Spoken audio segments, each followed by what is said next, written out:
It was crazy, and you really don't know what to do when something like that happens. It seemed like a scene from Jumanji. It was one of the scariest moments of my life. I had like no other thought other than just get me away from here. Janie Massarelli and her boyfriend JC Castillo visited Silver Springs State Park in Ocala for the glass-bottom boats and the beauty of the spring-fed river.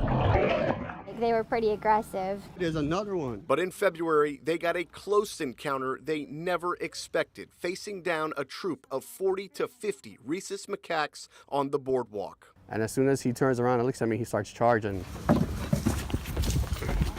I thought it was gonna reach out and grab me or something. That's why I like jumped to the side, because you can see me go off. I told my student when she said, hey, I want to work on these monkeys, I'm like, oh boy, you know, this is gonna be okay.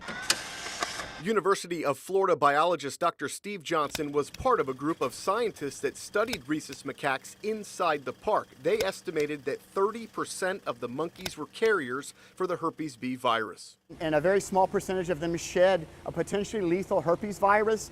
It's very low incidence in the population, but the consequences are very, very dire if someone was to get, like, let's say, bitten or scratched and contract that herpes virus. If you do get bit, the chances of the person dying are almost 100% if you don't get treated. Absolutely. It is a fatal disease. The final stage is when it actually attacks the nerve cells, cause the nerve damage and nerve death. Infectious disease doctor Sally Alraba says even with modern treatments, 20% of infected patients die. The virus ravages the nervous system, even leaving survivors with permanent debilitating side effects. A paralysis or a seizure disorder, memory problems, or even personality changes. The monkeys roam this entire state park. It is their habitat, but rarely do they come into contact with humans. Biologists warn that could be changing. There's an estimated 200 monkeys in the park right now, but by 2022, that number could hit 400.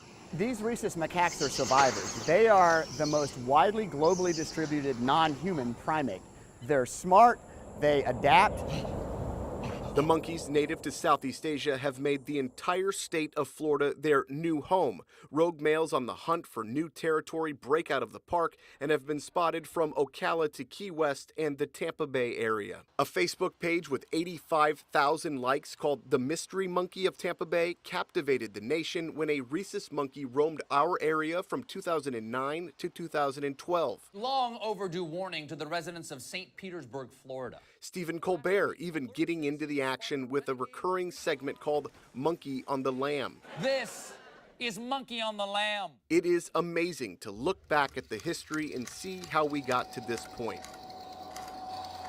In the 1930s, an enterprising tour boat captain, Colonel Toohey, tried luring tourists to the spring, so he released 6 monkeys on an island in the park.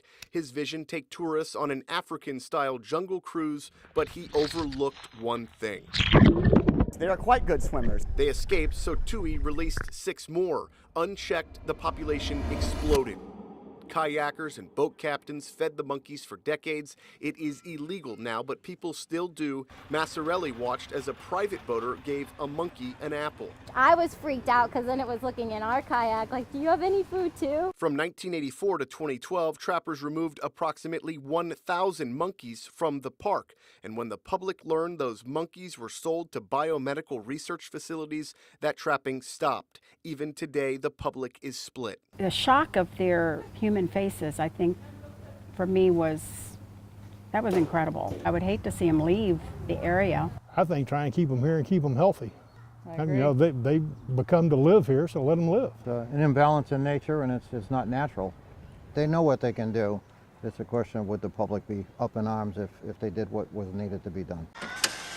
In the U.S., there are no documented cases in the wild of anyone dying from herpes B. Since 1932, the Centers for Disease Control and Prevention reports 50 people, all in lab settings, contracted the virus. Nearly half died. The CDC says in 1997, a researcher died after bodily fluids from an infected monkey splashed into her eye. Alligator attacks are far more common. Numbers from the Florida Fish and Wildlife Conservation Commission show since 1948, 410 people were bitten by alligators, 25 died. Looking back at their video, Massarelli and Castillo feel lucky. I didn't know that it was deadly. So that's why whenever it started coming after us, I freaked out. So what is the plan for the monkeys? Trap them, sterilize the females, euthanize them? Despite multiple requests, neither the FWC or the Department of Environmental Protection would give us details. With more and more encounters going viral, researchers think it's only a matter of time before the statistics aren't in the state's favor. More animals, more potential for negative interactions with people.